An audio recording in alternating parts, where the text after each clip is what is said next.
Army presents The Big Picture, an official report produced for the armed forces and the American people.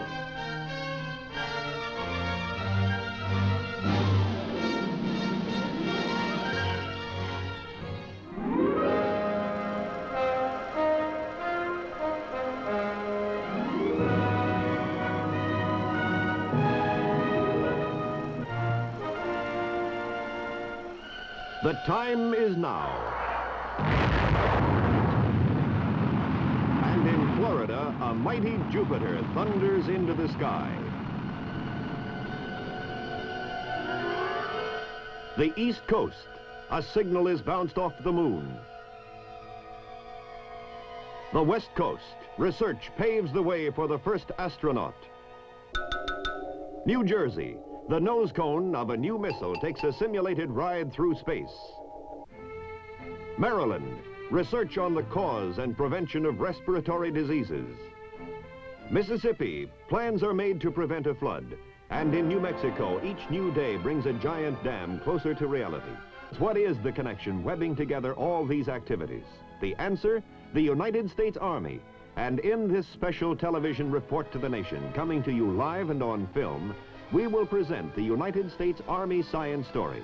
In just a moment, immediately after this announcement, a story that's taken our TV reporters through the length and breadth of America to do research at Army technical centers where scientific breakthroughs are made every day, every week in...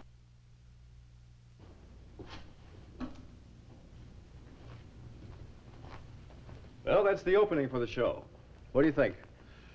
Good opening. The rest is good, too. Well, if it's so good, then why do you want to change it? I want to focus it more on the men involved. I mean, well, the achievements are exciting, breathtaking. But what about the men who are doing the job? What are they like? What breed of cat are they? Mm-hmm. Now, the place for it, I think, is right at the beginning. Right after the opening, we saw... Hello? Oh, good. Let's have the lab knock off another print right away. That so? Excuse me. In the office of a large television network, one often finds the team of young producer and aging writer. In this case, me, Joe Barton, writer-director. And I don't even expect you to whistle respectfully at the sound of that name. For neither the producer or Joe Barton is known by many of our 20 million TV viewers. Anyway, at the moment, we had a new TV documentary on our minds. Subject, Army science. This one gave me a strange fluttery feeling, like a rookie ball player coming to bat in a big game. I guess it was because of the letter. I had received it just that morning. I'll go see him right away. Okay, thanks, Pete. Joe, we're all set. You go around to some of these Army installations. Zero in on the people behind the sort of work we just saw. Right. You don't seem to be pepped up about this one. Yeah. It'll work out. That's what I like. Enthusiasm. Enthusiasm? Who's against it? Not even TV writers. It wasn't the TV documentary we were preparing. It would come off okay. But what wasn't so okay was my present mood. And I guess some of it had spilled over onto the job. I reread my son's letter, the cause of it all. Especially those two sentences where he described graduation plans at his engineering college. Dad, he said, I have finally made my decision on what I want to do after graduation. Hold on to your hat, Dad. I've accepted an engineering job with the Army. I didn't have to read the rest. A job with the Army. That was surprising. And I had to admit, a little disappointing. My son had several offers from the best-known companies, and yet, well, it was his decision. Meanwhile, for the next few days, I had a lot of ground to cover. But I couldn't put it out of my mind. I was still thinking about my son's decision to take a civilian job with the Army as I neared my first destination the next day. A military installation smack in the middle of resort country on the Jersey Shore, a little more than an hour's drive from New York.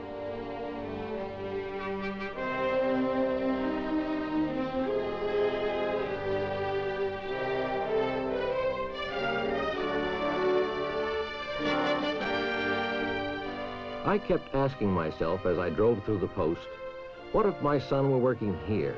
What would he be doing? Would he have a chance to build a career? I had to brush back the questions, concentrate on my job, to look over the Army Signal Research and Development Laboratories at Fort Monmouth. First off, I have to admit a feeling of surprise. When my son's letter said he was going to take a civilian job with the Army, I guess I had a vision of barracks set in a bleak field, far away from any centers of activity.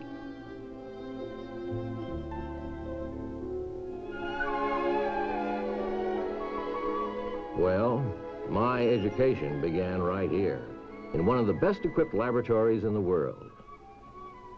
Men of science were attacking a variety of complex problems, ranging from those which only remotely affect the combat soldier, down to practical items which concern him directly and immediately.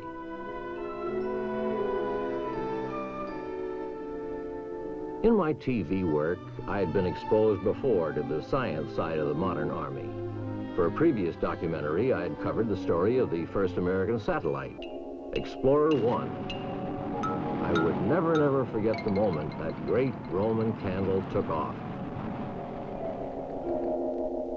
The memory of that moment was with me as I began to size up the Signal Corps' role in the space exploration picture. I went out to see Diana, the most powerful radar set in the United States. But I wanted to focus not on facilities, but on people, young people. I was anxious to see what the Army's attitude was toward the younger employee. That the Army got value from him was obvious. But what about the other side of the coin? Bluntly put, what did the Army give? My second day at Monmouth, I began to get an answer to my question. I witnessed a meeting held to discuss the results of an appraisal session involving a young engineer. Frequent appraisals of an Army technical employee lead to the development of an individual career plan, a kind of roadmap of his career. Present at the meeting were the head of the department, the employee's direct supervisor, the training officer for the installation, and the scientist or engineer concerned, who's not there as a spectator, but as an active participant in the development of his own career plan. George, that sort of sums up the conclusions of the appraisal group that met yesterday. Everybody seems to agree that your career development so far is up to your real ability. Right, Bill? That's right. Mainly because you took advantage of our training program, both on the job and in the related university course we arranged for you. What it all adds up to is this. You're prepared for greater responsibility. Anything you want to say at this point, Dr. Collins? Yes, there is. George, I'll spare you a lot of talk about this being a fork in the road. But you know, that's exactly what you do face right now. You have a choice.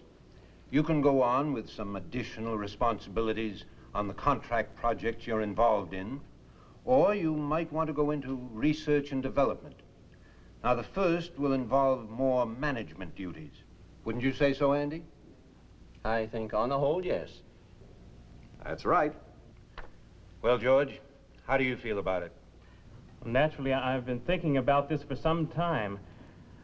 I've pretty much decided I'd like to get in on the research and development end of our work, especially if I can qualify for the additional courses offered by the university. Well, I can't see any reason why not.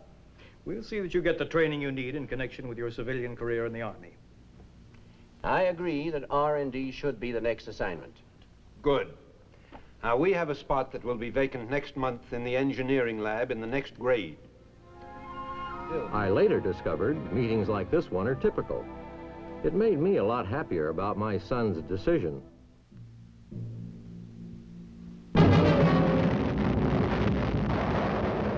When in May 1953, the first atomic shell ever shot from a conventional artillery gun erupted on the wastes of Frenchman's Flat, Nevada, it marked a significant achievement for civilian scientists and engineers employed by the Army, especially a group at an Army Ordnance Technical Center I visited in northern New Jersey. Again, my first impression was of modern, superbly equipped laboratories and buildings. I was shown through the installation by a man who had a lot to do with the development of the atomic shell. We were on the site of the centrifuge, a testing mechanism for missile components which whirls them around in a simulated ride through space.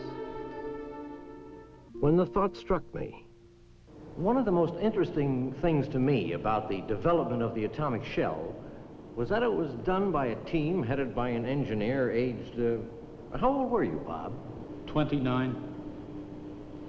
In layman terms, how would you describe the basic problem? Well, squeezing nuclear material into a shell of 11 inches in diameter and still have its delicate watch-like mechanism function when subjected to a million-pound blow when fired from a cannon. Would you say it was unusual for so enormous a responsibility to be given to so young an engineer? I don't know how unusual it was. I think that's usual. I see.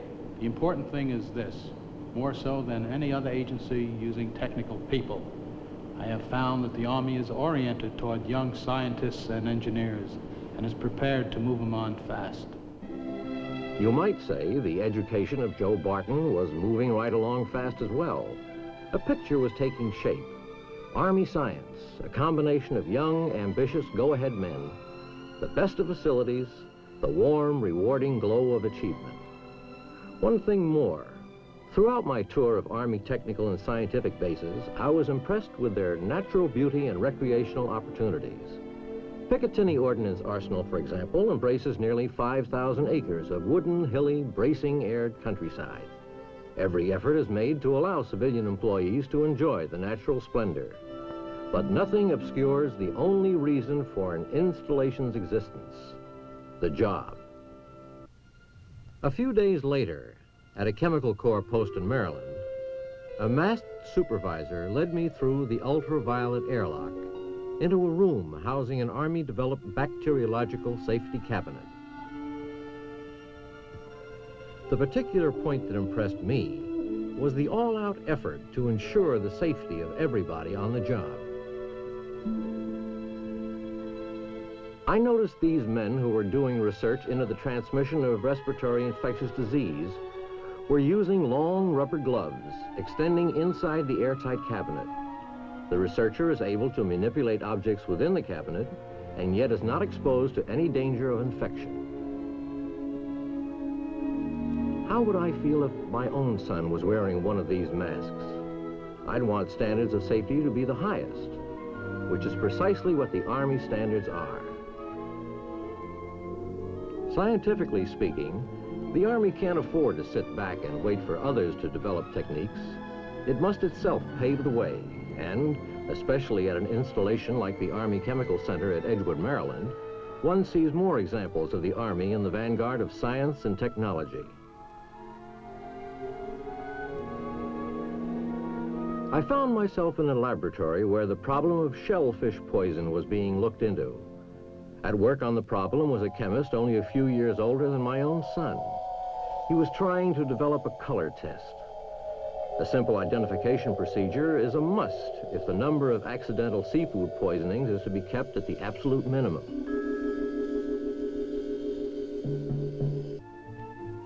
I was still looking on when his supervisor walked in.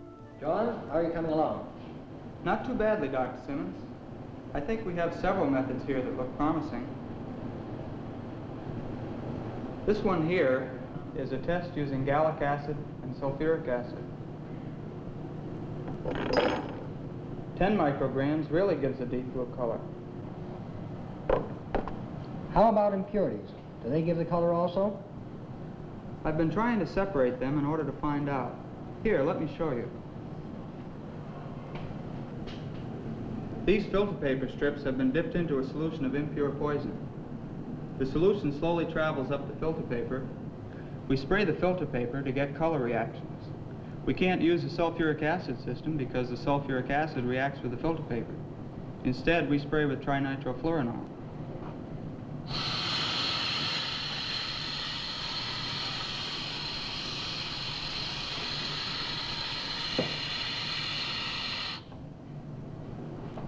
The sulfuric acid, gallic acid method is so much more sensitive. You know, I've been thinking of using fiberglass instead of filter paper. Sounds like a good idea, John. Let's try it. Sounds like a good idea, John. Let's try it. At all technical centers I visited, I heard a version of these words often. Whether a chemistry laboratory, a construction engineering problem involving work in the field, a static firing test, or figuring out some small improvement in a countdown procedure. Day into night, around the clock, the thinking continues. The work goes on for the Army science team. The thrust toward knowledge of the world about us is no man's private property. A young man fresh from school may have something to offer, and the same young man has a matchless opportunity to learn from the very best in his chosen specialty. The Waterways Experiment Station at Vicksburg, Mississippi, the next stop on the voyage of Joe Barton, is just one of the many technical centers where engineers come to grips with the problems posed by the development of modern warfare. Problem: the blast of jet planes tears and buckles the surface of airstrips.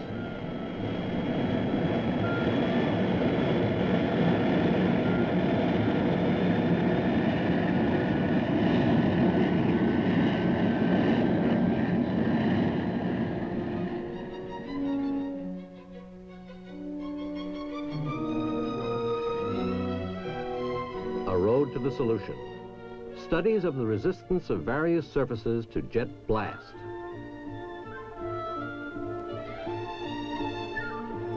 The work in pavement design is allied to other extensive programs, as for example, the design and testing of prefabricated landing mats for use in combat areas.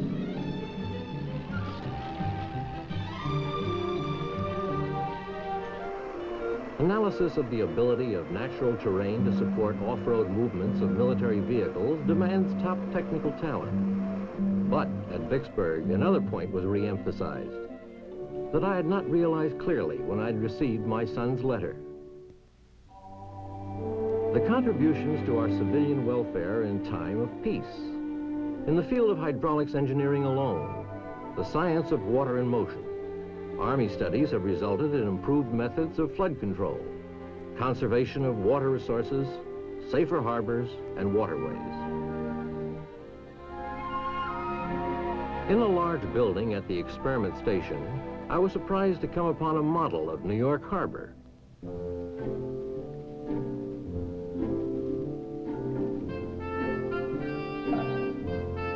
One of the major problems of navigational channels is shoaling, the accumulation of silt and other materials which impede water traffic. In the Vicksburg tank, a special chemical substance simulates the underwater matter. The patterns of its formation, since they duplicate actual shoaling conditions, help engineers in their job of maintaining navigable harbors. The qualified hydraulics engineer can see problems develop here a lot better than he can in a skin diver's rig. Here he brings into play not only his own specialty, but analytical chemistry, physics, geology. For science missions no longer could be restricted within one narrow area. He is encouraged to range freely into other specialties, if it will help do the job. Yes, east side, west side, all round the town. There's water. And how it flows and affects the New York Harbor is a core of engineers' responsibility. Back in New York, I watched the Essayons, an Army engineer dredging ship in action. Maintenance of about 300 coastal harbors is a mammoth job. Leaving the ship, I had one more call to make not far from the city before leaving on the final leg of my trip. That afternoon, at the United States Military Academy at West Point, I attended the Army Science Conference. one of the most important meetings of the scientific community held during the year. At meetings like these, Army civilian scientists and engineers keep abreast of the swift-moving developments within their specialties and have a chance to talk shop with their contemporaries in industry and the universities.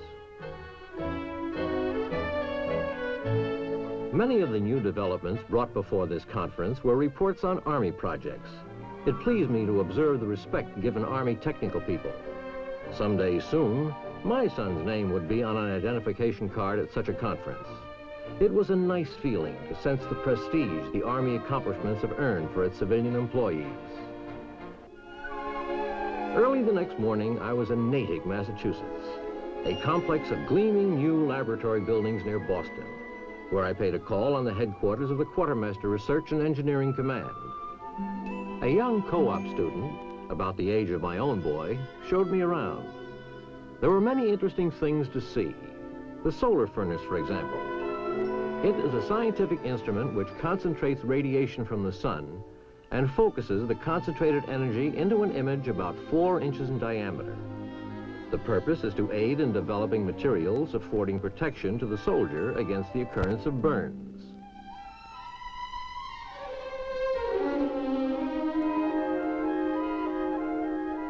I was very impressed by the knowledge and enthusiasm of my young guide. On my trip, I had met many such students who alternate between periods of academic instruction at school and related experience on the Army job. Cooperative students employed by the Army are paid a salary while in work status, and from this, they are able to pay most of their college expenses. They are given more responsible work assignments and earn periodic promotions as they progress toward a college degree. All in all, obviously a good deal for both the co-op student and the Army.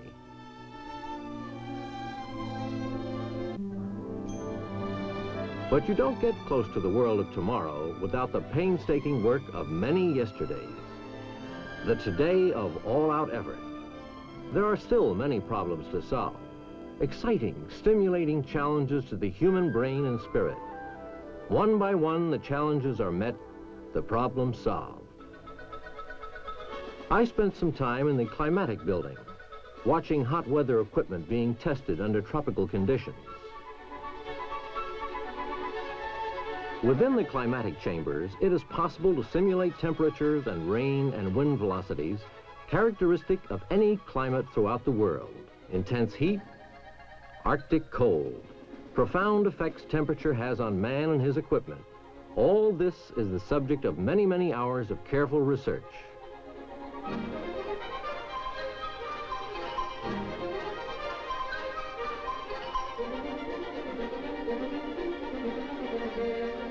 Here again, I was impressed not only by the elaborate facilities, but by the professional skills required to secure answers from these facilities. If there were only some way, on the Army Science TV documentary I was writing, that I could convey the team operation in action against a specific problem. I was struck by the interplay of ideas among technical people, each bringing to bear his particular specialty against the overall problem. The case at hand, determining how severe temperatures cut down a soldier's capacity for action.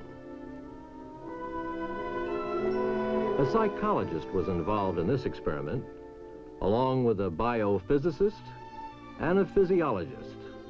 In its own specific way, proof of the growing need of the Army for trained scientists and technicians. My research was over now. I had visited the Army technical posts the producer of our TV program had set up for me. It was time to move on back to New York, prepare the show. It would be a lot different from the way I had planned it, for I was coming away from this trip a man of very changed ideas.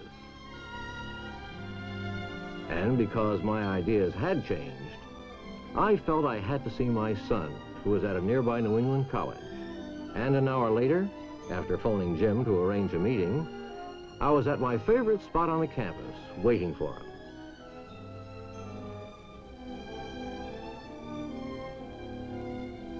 My thoughts Well, kind of scrambled is the only way I can describe them. I was thinking of my boy Jim, who soon would leave this campus and strike out on a civil service career with the Army. When I had heard about it, I had been disappointed. But now, something had happened. What I had seen had brushed away a lot of phony ideas about the job civilian scientists and engineers are doing for the Army. Now, sitting there on the campus, I asked myself the question, what was my boy Jim going to find?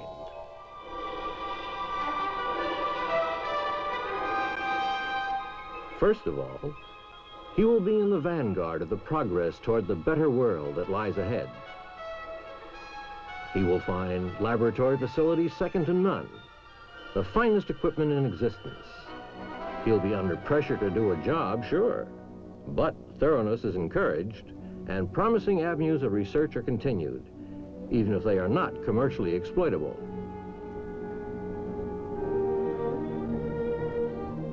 Working as a civilian scientist or engineer means working with top men, not only within the Army, but throughout industry and the universities. It means good pay at every stage, a step-by-step program toward a career of achievement. But more than anything else, I thought, as I stared up into the boundless blue sky above my son's campus, an exciting adventure, an exploration into the unknown, a privileged look into the world of tomorrow. For in our time and our children's time, this much is certain. The Army must always move ahead. Ahead. Dad? Ahead. Hey, Dad. Jim, it's good to see you. I'm sorry I'm a little late, Dad. The lab took longer than I thought. That's all right. Jim, before I do anything else, I want to tell you how delighted I am about your Army job. Well, that's great, Dad. I'm glad you feel that way. Well, frankly, I didn't, until a few days ago. But now, I couldn't be happier. Well, that makes two of us. I'm real anxious to get started. I think we have time for some dinner first. Come on, the old man's treat. Once you get started working, we'll probably make it the other way around.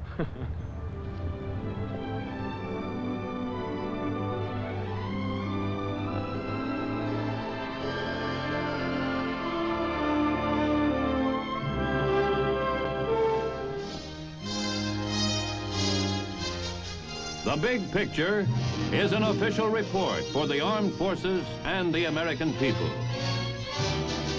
Produced by the Army Pictorial Center. Presented by the Department of the Army in cooperation with this station.